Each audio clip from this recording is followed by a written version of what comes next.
Now, I personally have had this tense feeling where it's like, okay, what's next? What is going to be dropped on me next?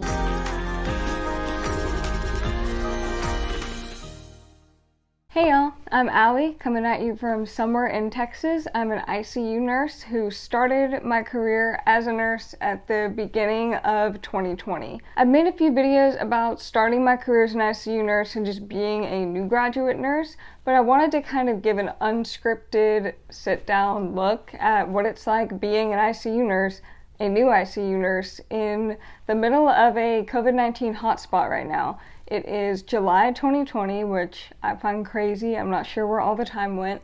This COVID-19 pandemic has evolved and really brought itself to stay here in Texas. In Texas and across the country, a lot of our hospitals have been shut down to visitors, whether the patient is COVID-19 positive or not. So as a nurse, I've been watching patients become just scared in their hospital room, especially in the ICUs where they're hooked up to monitors and there's beeping everywhere, and if there's any kind of commotion or emergency outside, the patient hears it. So not having family members there overnight and during the day or visiting at all has been a very difficult situation for both our patients and the people taking care of them, the nurses. A lot of us really don't think that it's helping this healing process for the patient at all. It's very difficult to have to look at your patient and say, we cannot have any visitors while you're here. Healthcare professionals working within hospitals have also been living under this cloud of uncertainty since at least April, probably March, where we're just kind of checking our email, wondering what the next policy change is, wondering if the changes have happened to the visitor policy or the mask policy, or which procedures we're going to be doing or not doing, what the governor says we should be doing next.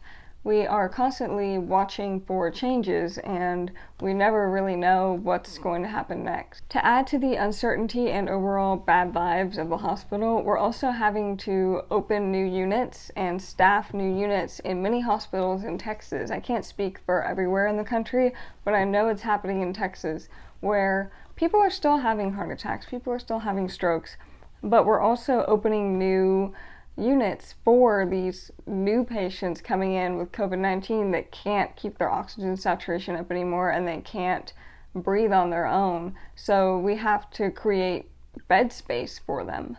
Because hospitals are having to create these new units and staff these new units, that means they're losing staff support on their current units. So we're having to, as a nation, look at the idea that there is a shortage of nurses in specific specialties. So like they'll need ICU nurses in certain areas, and they'll need acute care experienced nurses in other areas, and we're having to fill those spots fast. So while you're looking for nurses to staff these units, you're experiencing staff shortages hospital-wide on other units, which is very taxing on nurses, both physically and mentally, because you want to keep those safety standards and the quality of care that you're used to delivering with a fully staffed unit. And so it's a lot of stress for nursing management and the nursing floor employees to deal with staff shortages in a graceful way. On top of the hospital politics and just hospital changes in general, a lot of the stressors that I'm seeing in the general population, we are also dealing with as nurses because we're people in the population as well. So especially near the beginning, a lot of people were really scared on whether they would get COVID-19 or not, taking care of these patients. And the information was changing every day on how COVID-19 was thought to be transmitted. So as of July 2020, a lot of the literature scientifically right now is leaning towards COVID-19 being most transmissible through droplet transmission.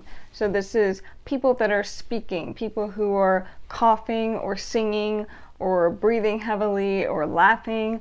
Those droplets are being transmitted into the air, and that is when you can contract COVID-19. So as these scientific opinions change, hospitals around the state and the country have watched the policies change, have watched the personal protective equipment, PPE standards change, and it has created a sense of unease and a tense feeling in the air in your work environment in these hospitals while we're trying to come to work and take care of patients. Now, I personally have had this tense feeling where it's like, okay, what's next? What is going to be dropped on me next? What are we going to have to do to deal with whatever is coming next? Whether it's a wave of COVID-19 admissions or a policy change or some kind of governor mandate. We just don't know what to prepare for at this point. So having gone into the kind of hospital politics and the just tense feelings in a hospital and the staffing issues that you will run into during a pandemic, I do have a little bit of advice for new graduates that will be starting now. So I graduated in December, and there are a whole class of graduates that just graduated behind me in May.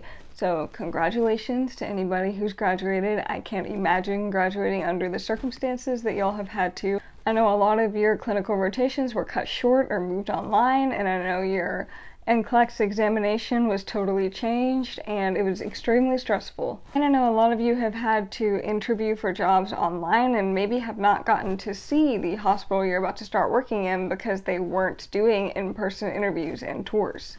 That being said, if you are starting as a new nurse in the next few weeks in a nurse residency program or straight to the floor, it is important to kind of keep a few things in mind. Number one is be flexible. Y'all have already had a lot of experience with that as everything has been ripped out from under you in the last couple semesters of nursing school, but it will continue to kind of feel that way with nurse residency programs in particular. If you keep this air of flexibility and a good attitude, then you will definitely set off on the right foot, because hospitals need you. They've been waiting for you and they've been wanting to hire you. It's just that these circumstances have created a uncertain environment where they're not able to do all of the things that they have planned in the time frame they have planned for y'all, and hospitals are normally not used to that. So if you stay flexible and you have a good attitude, then you'll start off on the right foot with whatever hospital you're onboarding with in the next couple weeks. My only second piece of advice is to have a bunch of grace with yourself, because you have been hearing in these past few months, we need nurses, nurses are heroes, nurses are not heroes. It doesn't really matter. Nurses have been in the headlines and in people's minds for months, and now you are a nurse. You just passed the test to be a nurse, and now you're going to start working as a nurse. And what I found out really quickly is that it takes a couple years of experience to feel like a nurse sometimes. Some days you'll feel like a nurse, and some days you'll feel like you should be going back to your school mandated scrubs and doing simulations in front of your professor. You really will, and that's okay. That's totally expected. It would have happened that way, pandemic or not, but since the spotlight is on nurses, and since you may feel like you really want to help as a nurse, that feeling of not feeling ready may be really discouraging. So don't let it discourage you. Understand that you're a nurse, but you're a new nurse and you're there to learn, and have grace with yourself and have grace with your preceptor, the person who is teaching you to be a nurse. It's the weirdest time to both learn to be a nurse and teach someone how to be a nurse. And so if you just walk into every shift with your shoulders back and just saying, I'm here to learn, I'm new, I'm going to apply what I learned last time, you will be able to have that grace with yourself. So while you're having that grace with yourself, understand that you are just a person in the populace, kind of like how I was saying earlier with how nurses are being both physically and mentally affected by this pandemic. We're nurses, but we're also people who go home and do regular people things. I know that I personally am still a new grad. I'm only 6 months in to all of this. And in the beginning, in January and February, before this pandemic hit, I was doing what I always did during my nurse externship and at school. I was going to the gym before every shift to kind of clear my head, and I had these things that I would do for my mental health, like go see my friends. I liked to go out to eat. I liked to go out to bars. I mean, I was just a college student and turning into a young professional. And then right when things started getting difficult for a new graduate, which is like the second month into orientation, is when everything shut down. And now, not only am I supposed to be an independent nurse, I also can't go to the gym. I can't really go out to eat. I can't go out to bars, and I don't see my friends. For me, one day started to blend into the next. Either I was at work or I wasn't at work, and I would be checking my phone to see when I would be at work next. And so it is really important to have that grace with yourself.